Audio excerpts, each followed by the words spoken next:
You've probably heard some people say the Fed just raised rates, so mortgage rates must be going up. That sounds logical, but that's not exactly what happens. Mortgage rates don't actually move in tandem with the Federal Reserve. The federal funds rate is what banks charge each other for overnight loans, so it's basically the cost of borrowing money between financial institutions. So when the Fed raises that rate, it directly affects short-term borrowing, so things like credit card loans, car loans, and home equity lines of credit.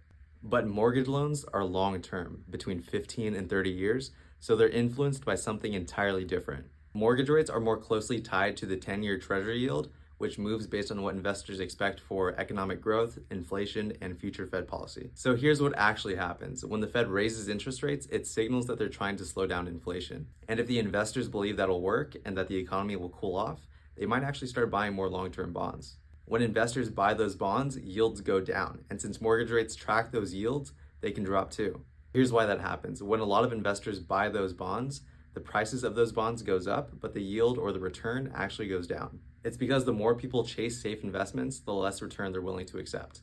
So higher demand pushes yields lower. And since mortgage rates move along with those yields, rates can actually drop too. So the Fed doesn't control mortgage rates directly, it just influences the environment around them. Sometimes the Fed raises rates and mortgage rates follow along with them, but other times they move in opposite directions depending on how investors react to the bigger picture. So next time you see a headline about the Fed increasing or decreasing interest rates, remember, that doesn't automatically mean that mortgage rates are changing overnight. If you like this video and you want more explanations like this, follow me for more.